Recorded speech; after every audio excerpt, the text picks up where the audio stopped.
श्री गुरु सत्ताई नमः। सभी को प्रणाम। आइए समस्याओं का समाधान ऋषि चिंतन से के क्रम को आगे बढ़ाते हैं।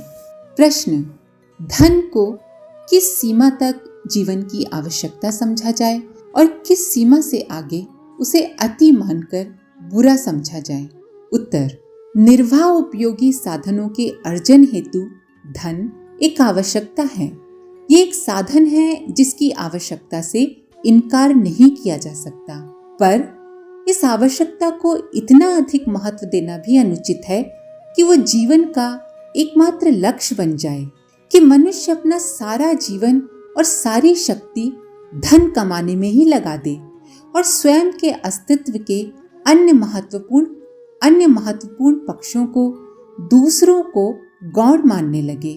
मनुष्य के निर्वाह की आवश्यकताएं बहुत सीमित हैं। इन आवश्यकताओं को पूरा करने के लिए ईमानदारी पूर्वक 8 या 6 घंटे की मेहनत पर्याप्त है।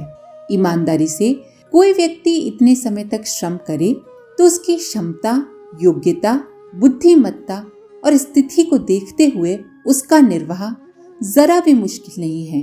शेष सारा समय अपने विकास और लोक उपयोगी कार्यों में लगाकर मनुष्य महान बन सकता है। धन इतना हो कि आप अपना जीवन सुचारू ढंग से चला सकें, पर धन इतना भी नहीं होना चाहिए कि जब वो आपके दुर्गुण बन जाए, वो आपके लिए व्यसन बन जाए, वो आपके परिवार की सुख और शांति को छीन ले। प्रश्न, दान लेने और दान देने वाले को किन बातों का ध्यान रखना चाहिए? उत्तर, दान लेने और दान देने वाले के मन में ये प्रश्न पूरी सतर्कता के साथ उपस्थित रहना चाहिए कि इस पैसे का उपयोग पहला यज्ञार्थ और दूसरा विपदा निवारणार्थ, इन 2 कार्यों के अतिरिक्त और किसी तीसरे काम में नहीं होगा। जब ये पूर्ण निश्चय हो जाए तभी दान देना या लेना चाहिए। संसार में शारीरिक, मानसिक, नैतिक, सामाजिक, आर्थिक, आध्यात्मिक विभूतियों की समृद्धि के लिए एवं पाप तापों को हटाने के लिए जो प्रयत्न होते हैं वे यज्ञ हैं। यज्ञ सिर्फ हवन को ही नहीं कहते। संसार में शारीरिक, मानसिक, नैतिक, सामाजिक, आर्थिक, आध्यात्मिक विभूतियों की वृद्धि के लिए एवं पाप तापों को हटाने के लिए जो प्रयत्न होते हैं वे भी यज्ञ हैं। और विपदाग्रस्तों को अपने पैरों पर खड़ा कर देने के लिए एवं असमर्थों की जीवन रक्षा के लिए जो कार्य किए जाते हैं वे विपदा निवारण की श्रेणी में आते हैं। इन कार्यों में पैसा, समय, बल, बुद्धि के साथ आवश्यकता होने पर प्राण तक दे देना चाहिए। ये दान की शास्त्रीय मर्यादा है। उपर्युक्त शास्त्रीय मर्यादा के अतिरिक्त अन्य प्रयोजनों के लिए जो दान लिया या दिया जाता है वो सब प्रकार अनिष्टकर, घातक, भयंकर परिणाम उत्पन्न करने वाला तथा पाप कर्म है। प्रश्न, आज जबकि शिक्षा बढ़ रही है, बेकारी भी बढ़ रही है, इसमें सुधार क्यों नहीं हो रहा? उत्तर, हर पढ़ा लिखा व्यक्ति यही सोचता है कि उसे ऐसी नौकरी मिले जिससे कपड़ों की ग्रीस खराब न होने पाए, पंखे के नीचे बैठे बैठे, मेज कुर्सी पर बैठे बैठे थोड़ी कलम चलाने भर की नौकरी मिल जाए। सारे शिक्षित समाज की यही मनोवृत्ति है। फलस्वरूप नौकरियों की खोज में हर शिक्षित युवा भटकता हुआ पाया जा रहा है। हर कोई नौकरी ही करना चाहता है। इतनी नौकरियां आखिर आए कहां से?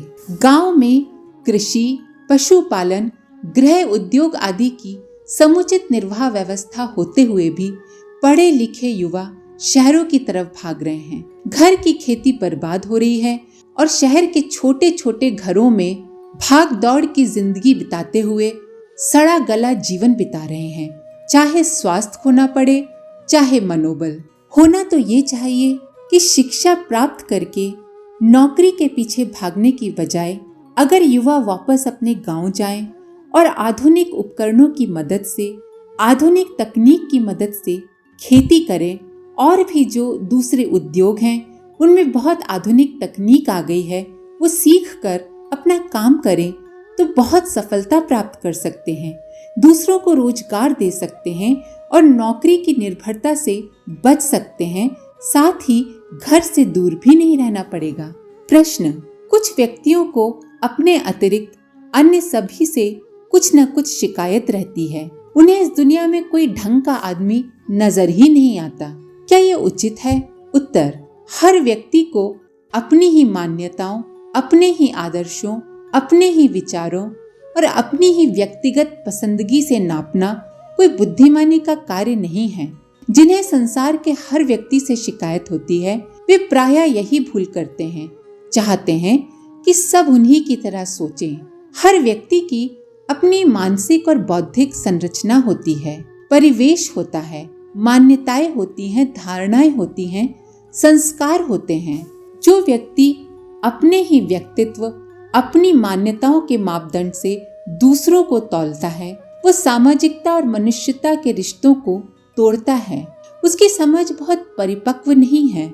अगर आप सामने वाले की सोच, उसके दृष्टिकोण से सहमत नहीं हैं, तो आप अच्छे शब्दों में अपना दृष्टिकोण बता सकते हैं, पर अपनी सोच दूसरे पर थोपने का आपको कोई अधिकार नहीं है।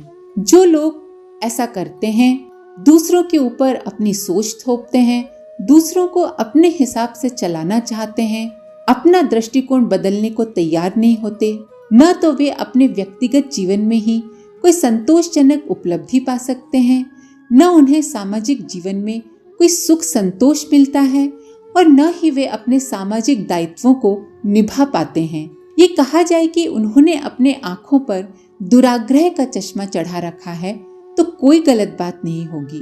प्रश्न, वाक कौशल का विकास किस प्रकार किया जाए?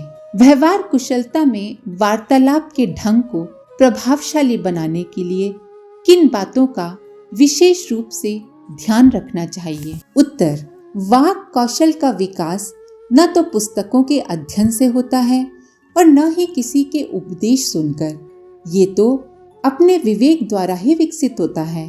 फिर भी कुछ सूत्र ऐसे हैं जिनका आश्रय लेने पर स्वविवेक को जागृत कर सकना संभव है। वार्तालाप में जिन बातों का सर्वाधिक ध्यान रखना आवश्यक है, उनमें प्रथम है कि हमारी भाषा शिष्ट, मृदु और रोचक हो। शिष्ट का अर्थ है ऐसे शब्दों का प्रयोग किया जाए जो अभद्र, गंदे और भद्दे ना हो।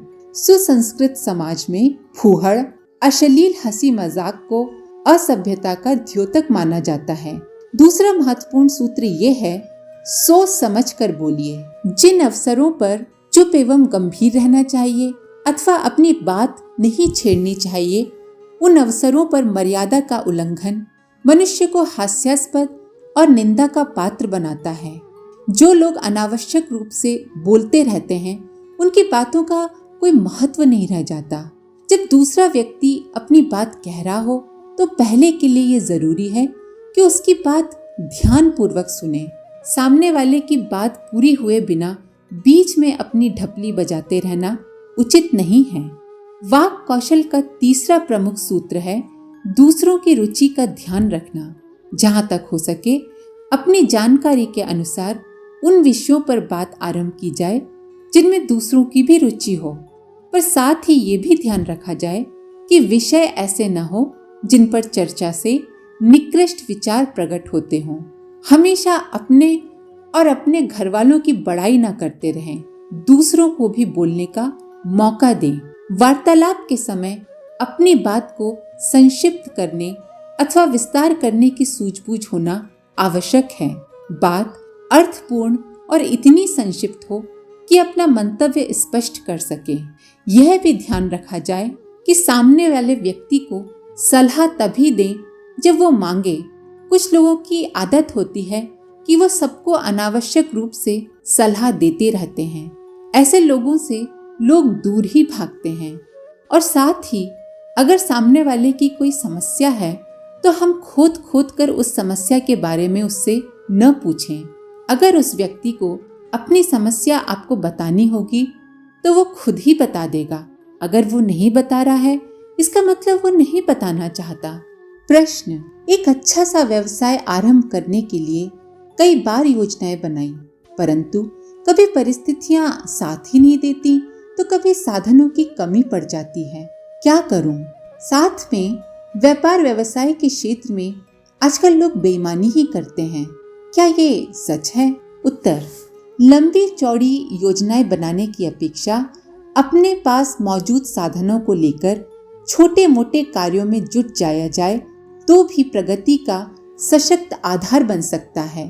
परिस्थितियां अनुकूल होंगी, जब ढेर सारे साधन होंगे तब व्यवसाय आरंभ करेंगे, ये सोचते रहने की अपेक्षा अपने कम साधनों को लेकर एक अच्छी योजना बनाकर काम में जुट जाना कहीं अधिक श्रेयस्कर है। काम छोटा हो अथवा बड़ा, उसमें सफलता का कारण साधन नहीं बल्कि मेहनत, लगन और योजनाबद्ध तरीके से काम करना है। देखा जाए तो विश्व के सभी मूर्धन्य संपन्न सामान्य स्थिति से उठकर असामान्य स्थिति तक पहुंचे। साधन एवं परिस्थितियां तो प्रतिकूल ही थीं, पर अपनी श्रम निष्ठा एवं मनोयोग के सहारे सफलता के शिखर पर जा चढ़े। वे यदि परिस्थितियों का रोना रोते रहते तो अन्य व्यक्तियों के समान ही हाथ पर हाथ धरे बैठे रहते और संपन्न बनने की कल्पना कर करके मन बहलाते रहते। महत्वपूर्ण उपलब्धियां उन्हीं के हिस्से में आती हैं जो श्रमशीलता, मनोयोग, धैर्य एवं प्रामाणिकता जैसे सद्गुणों का आश्रय लेकर चलते हैं। और जहाँ तक ये बात है कि व्यापार में ईमानदारी, सच्चाई से काम नहीं चल सकता, बेईमानी से ही काम चलेगा, तो उसके बारे में यही कहना है कि व्यापार ही नहीं, जीवन के हर क्षेत्र की सफलता का स्थायित्व कठोर श्रम, ईमानदारी, सच्चाई एवं प्रामाणिकता पर निर्भर है। अनीति से कमाया हुआ धन स्थिर नहीं रह पाता और अपने साथ अनेक प्रकार के संकट, अपव्यय, दुर्व्यसन की दुष्प्रवृत्तियों को लेकर आता है। ऐसी कमाई का सदुपयोग नहीं हो पाता। ऐसी कमाई जिस घर में भी आती है वहां परिवार के लोगों को दुर्गुणी, कुसंस्कारी और दुर्व्यसनी बनाती है। श्रम का महत्व न समझने के कारण, आसानी से पैसा मिल जाने के कारण वे प्रायः जीवन में कोई महत्वपूर्ण काम नहीं कर पाते। उनके पास भले ही पैसे की कमी नहीं रहती हो, पर परिवार में सुख शांति स्थायी नहीं रह पाती। थोड़ी देर के लिए ये मान भी लिया जाए कि ईमानदारी से बेईमानी की तुलना में कमाई कम होती है, तो भी अपनी चिरस्थायी विशेषताओं के कारण आर्थिक दृष्टिकोण से भी ईमानदारी का अवलंबन ही श्रेयस्कर है। पसीने की कमाई ही फलती फूलती है। बेईमानी का पैसा कभी न कभी पानी के बबूले की तरह नष्ट हो जाता है और अपने साथ पश्चाताप, संताप और अपयश छोड़ जाता है। धन की तुलना में सद्गुणों की पूंजी कहीं अधिक मूल्यवान है। धन ही सब कुछ होता तो महापुरुष सद्गुणों की संपदा एकत्रित करने में अपने जीवन को क्यों खपाते, त्याग बलिदान का आदर्श क्यों प्रस्तुत करते। स्पष्ट है कि नीति पर चलने से मिलने वाला आंतरिक संतोष, लोक श्रद्धा एवं सम्मान धन की तुलना में कहीं अधिक कीमती और स्थायी है।